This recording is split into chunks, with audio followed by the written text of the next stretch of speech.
Iran की सरकार गिर रही है। 31 प्रांतों में विरोध प्रदर्शन भड़क उठे हैं। हजारों लोग सड़कों पर खमेनी की मौत के नारे लगा रहे हैं और रिपोर्टों के मुताबिक खमेनी के पास मास्को भागने की योजना है। रूस के लिए यह बुरा सपना है, क्योंकि ईरान सिर्फ सहयोगी नहीं है। ईरान रूस की युद्ध मशीनरी का मुख्य हथियार, आपूर्तिकर्ता और असद के सीरिया के पतन के बाद उसका बड़ा क्षेत्रीय साझेदार है। जेलेंस्की ने एक्स पर अपनी पोस्ट में इसे सबसे अच्छे तरीके से कहा। ईरान में अभी क्या हो रहा है? बड़े पैमाने पर प्रदर्शन जो वास्तव में एक विद्रोह है। यह साफ संकेत है कि रूस के लिए चीजें आसान नहीं होंगी। हर सभ्य इंसान चाहता है कि ईरान के लोग मौजूदा शासन से आजाद हो जाएं, जिसने यूक्रेन व अन्य देशों में इतना बुरा किया। यह बहुत जरूरी है कि दुनिया इस मौके को न गंवाए जब बदलाव मुमकिन है। हर नेता, देश और अंतर्राष्ट्रीय संगठन आगे आकर लोगों की मदद करें ताकि वे ईरान की वर्तमान स्थिति के जिम्मेदार लोगों को हटा सकें। सब कुछ बदल सकता है। तो आइए बात करते हैं कि रूस ईरान को खोने से इतना डरा हुआ क्यों है और यह आपके सोचने से कहीं ज्यादा क्यों मायने रखता है। रूस यूक्रेन युद्ध में ईरानी शाहिद 136 आत्मघाती ड्रोन अहम हैं, जो सस्ते, घातक और बड़ी संख्या में बनते हैं। 2022 में रूस ने ईरान से ड्रोन आयात शुरू किए। हर ड्रोन की कीमत करीब 2 लाख थी। 2023 तक मॉस्को और तेहरान ने 175 अरब का समझौता किया, जिससे रूस इन्हें अलाबुगा फैक्ट्री में बना सके। यूक्रेनी रक्षा खुफिया के मुताबिक रूस अब हर महीने 5500 से ज्यादा शाहिद ड्रोन बना रहा है। 2025 में रूस ने यूक्रेन पर 38,000 से ज्यादा ईरानी शाहिद ड्रोन दागे और लागत भी कम हो गई। रूस हर देश में बने ड्रोन के लिए करीब 70,000 देता है। यह थकावट की रणनीति है। रूस को फर्क नहीं पड़ता अगर 75% ड्रोन गिर जाएं। यूक्रेन की वायु रक्षा प्रणाली पर भारी दबाव है, क्योंकि ड्रोन से बचाव करना इन्हें बनाना से ज्यादा मुश्किल और महंगा है। यह सब ईरानी शासन ने रूस को ब्लूप्रिंट और तकनीकी सहायता देकर किया, और सिर्फ शाहिद ही नहीं है। ईरान भी रूस को युद्ध की शुरुआत से अब तक लगभग 3 अरब डॉलर की कीमत वाली सैकड़ों मिसाइलें बेच रहा है। और ईरान यूक्रेन को पश्चिमी रक्षा प्रणालियों के खिलाफ नए हथियारों के परीक्षण के लिए एक परीक्षण स्थल के रूप में इस्तेमाल कर रहा है। ईरान रूस से सैन्य तकनीक और प्रणालियां ले रहा है, इसलिए हथियार दोनों ओर जा रहे हैं। ये सौदे एक दूसरे को मजबूत करने वाली रणनीति का हिस्सा हैं। 1 साल पहले रूस और ईरान ने 20 साल की साझेदारी संधि की थी।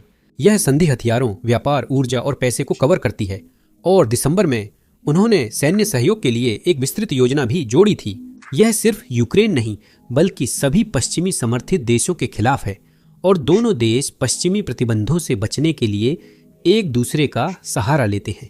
सैन्य साझेदारी केवल आधी कहानी है। रूस और ईरान एक व्यापार गलियारा बना रहे हैं जो वैश्विक लॉजिस्टिक्स बदल सकता है। इसे international north south transport corridor कहते हैं, जो रूस की योजना है पश्चिमी प्रतिबंधों को दरकिनार करने की। यह ऐसे काम करता है। यह गलियारा सेंट पीटर्सबर्ग से शुरू होकर अजरबैजान, कैस्पियन सागर, ईरान होते हुए मुंबई तक 4500 मील फैला है। यह एक संयुक्त समुद्री संघ के माध्यम से रेल, सड़क और समुद्री परिवहन को जोड़ता है। रूस का निर्यात फिलहाल ब्लैक सी रूट पर निर्भर करता है, जिसे तुर्की नियंत्रित करता है।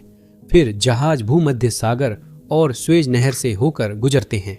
यह रास्ता लंबा, महंगा और अस्थिर है, जबकि international north south transport corridor दूरी 40% और लागत 30% तक घटाता है।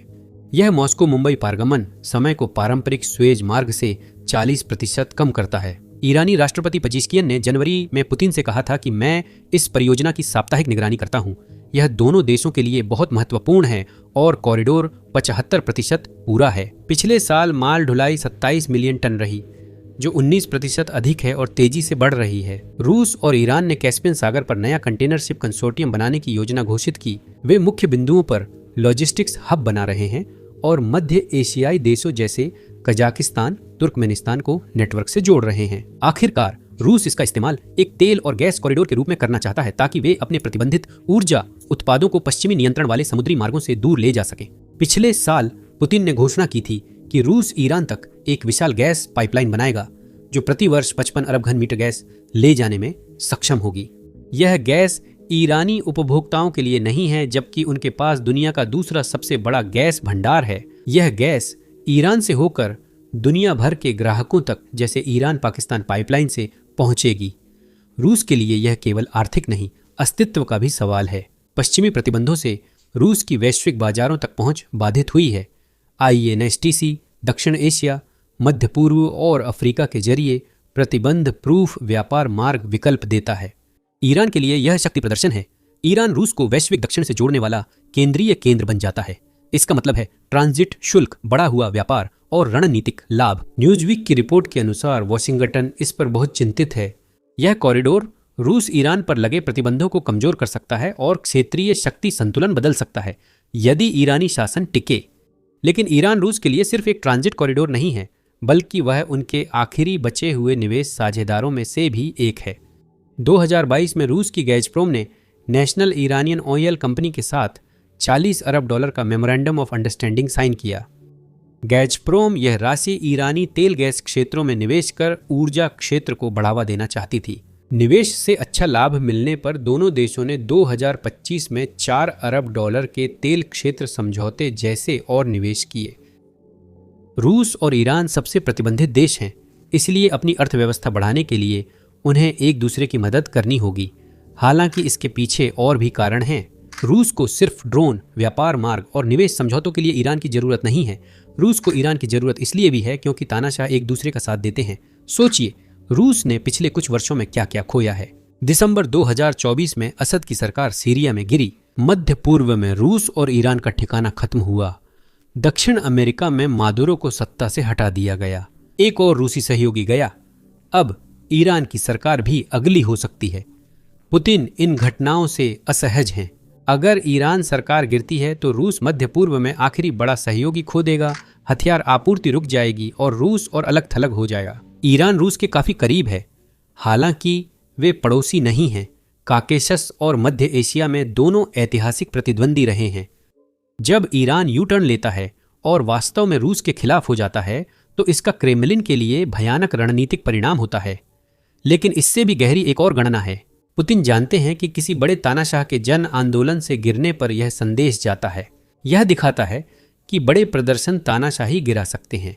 पुतिन यह संदेश नहीं फैलने देना चाहते। अगर मास्को के लोग तेहरान की घटना जाने तो उनके मन में भी ऐसे विचार आ सकते हैं। रूस अब ईरान को प्रदर्शन दबाने में सैनिक नहीं भेज सकता, क्योंकि वह यूक्रेन में व्यस्त है और मध्य पूर्व में हस्तक्षेप का जोखिम नहीं ले सकता। रूस ईरान संधि में आपसी रक्षा प्रावधान नहीं, दोनों पक्ष एक दूसरे की मदद को बाध्य नहीं हैं।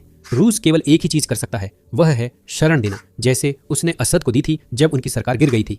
यही एकमात्र सुरक्षा गारंटी है जो क्रेमलिन दे सकता है। कम से कम जब आपकी सरकार गिरती है, आप अपने बाकी दिन सुरक्षित रूप से मॉस्को में बिता सकते हैं। द टाइम्स ने जनवरी की शुरुआत में रिपोर्ट किया था कि खामेनी के पास पहले से ही एक भागने की योजना तैयार है अगर सुरक्षा बल प्रदर्शनकारियों के साथ मिल जाते हैं। खामेनी और उनके 20 करीबी, जिनमें बेटा मुस्तबा भी हैं, मॉस्को भागने को तैयार हैं।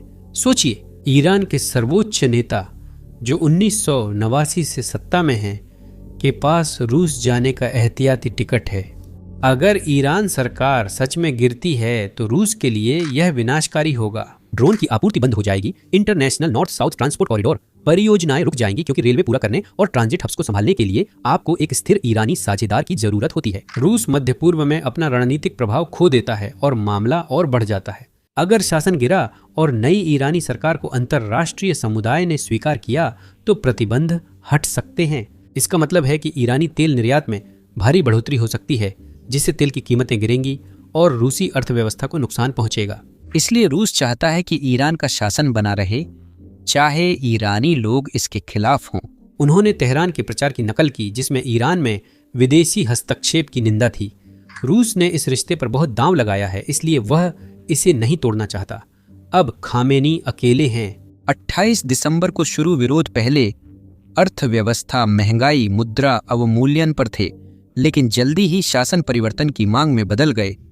9 जनवरी तक विरोध 31 प्रांतों में फैल गया। 62 लोगों की मौत हुई, इनमें 48 प्रदर्शनकारी थे। खामेनी की प्रतिक्रिया में इंटरनेट और फोन लाइनों को बंद किया गया। प्रदर्शनकारियों पर ट्रंप और इजराइल से जुड़े होने का आरोप लगाया गया, जबकि स्थिति और गंभीर है। ईरान कमजोर हो गया है, उसके मध्य पूर्वी प्रतिनिधि भी कमजोर या खत्म हो गए हैं। रूस और चीन भी पर्याप्त समर्थन नहीं दे रहे और ईरानी जनता तंग आ चुकी है। ऐसी वीडियो बनाने में एक समस्या यह है जहां हम बहुत सारे ड्रोन हमले दिखाते हैं, भले ही उनमें कोई इंसान या रूसी सैनिक घायल नहीं हो रहे हों वीडियो में।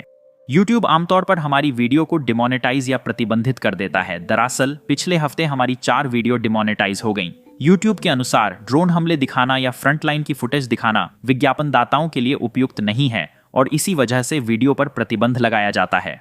यही आधुनिक युद्ध की सच्चाई है जिसे यूक्रेनियन लड़ रहे हैं और जीवित रहने की कोशिश कर रहे हैं।